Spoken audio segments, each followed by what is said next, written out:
So, sa magtatanong, ang presyo natin dito ay 12. So, kasama na doon ang shipping fee kasi kita nyo malaki lalagyan at sa 500 ang shipping fee niyan. So, ito, ang kanyang mga accessories. Yan, may kasama.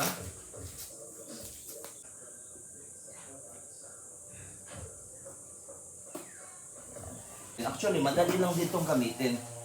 So, meron tayong bleeder. Then, sa ibabaw niya, meron tayo ditong gauge.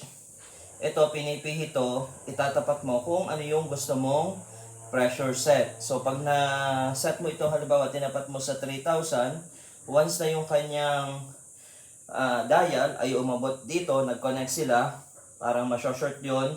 So, mag-shutdown. So, automatic mag-shutdown siya. Okay?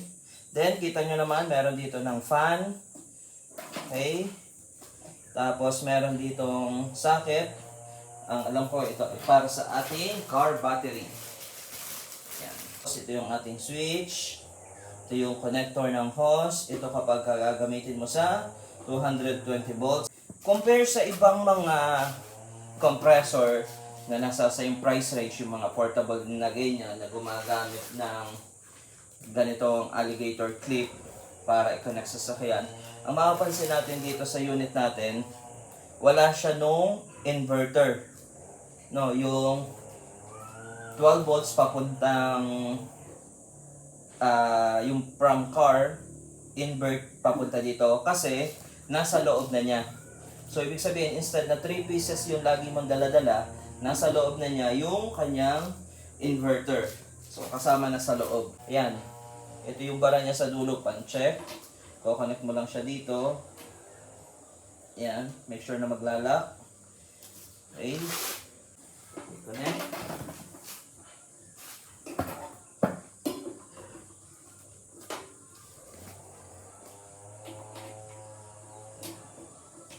Connect.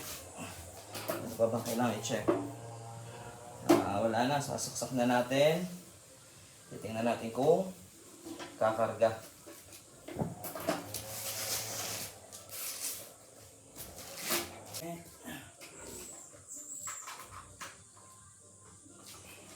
Ayan. So, once na ini-on mo siya, gumagana agad ang kanyang fan.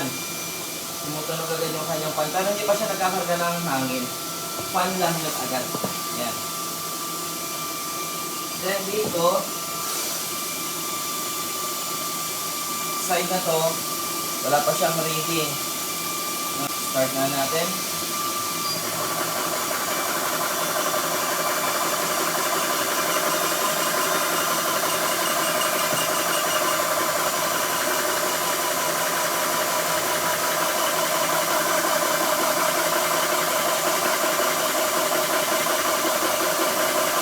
Start natin sa 3,000.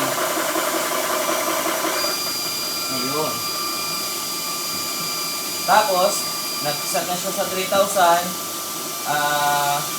May hangin siya. So, dito mo unang pipihitin para mag-bleed. Ayan.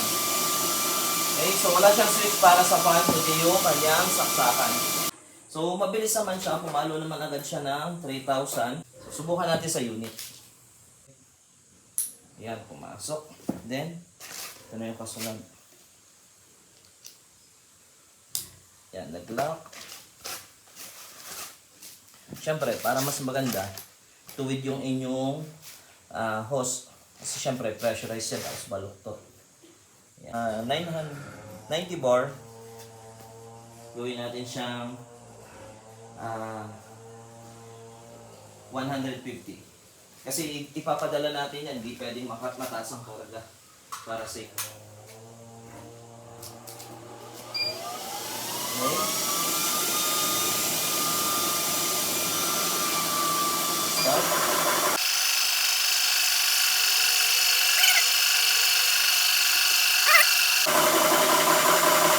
Ayan, lampas na siya sa 10.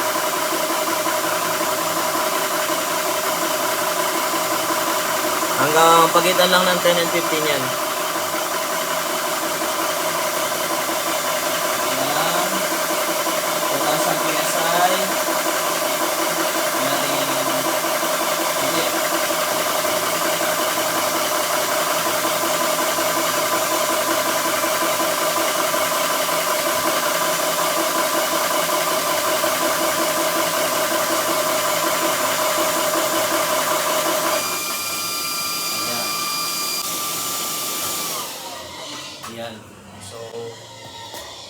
Bleed na. Pwede lang hugutin dito. Wala nang hangin. Ayan siya guys. Kumarga. Medyo malakas din to kapag walang silencer eh. Save. Ayan. So ayan. Ready na sila pareho. Going to Iloilo.